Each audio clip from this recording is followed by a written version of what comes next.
You are watching News Channel 10, East Tennessee's news channel, your 24-hour source for news. This is Action 10 News at noon.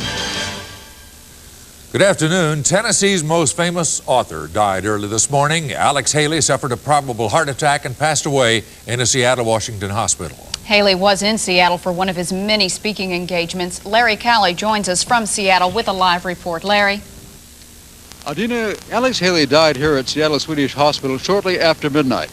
A hospital spokesperson says it was a heart attack. Haley had arrived in Seattle just a couple of hours earlier for two speaking engagements at a nearby Navy base. Haley was a career Coast Guardsman and often talked about race relations in the military. His talk here was sponsored by the Navy's Office of Equal Opportunities. Family members are coming to the West Coast from Tennessee. A news conference is scheduled with those family members for later on this afternoon at 5:30 Eastern Time.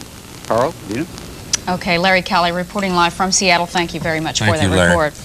Alex Haley won the Pulitzer Prize for his book, his book Roots, the Saga of an American Family. The book and miniseries made Haley's name a household word across the nation. And he was a familiar face in Tennessee. Haley grew up in West Tennessee in the town of Henning. He lived off and on in Norris since 1982. Here, he is seen in a 1990 interview with a New Zealand film crew on his Norris farm.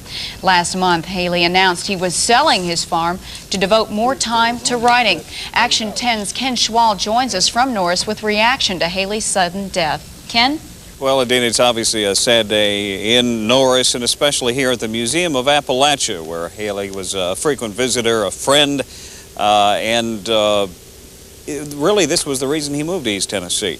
He had been living in Los Angeles, accepted an invitation to come and visit the museum. He admitted later he really didn't want to, but did it to be polite. Spent just a little bit of time walking around the grounds here, fell in love, asked to borrow the phone, called his office in Los Angeles and said, "I'm moving to Tennessee."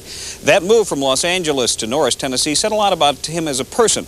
While he had a lot of friends who were international celebrities, he seemed to gravitate toward the average Joe on the street, the working man, and was the type, they say, that couldn't say no. He would place a lot more importance on helping individual people here in East Tennessee than he would big major projects, that according to one of his good friends, John Rice Irwin.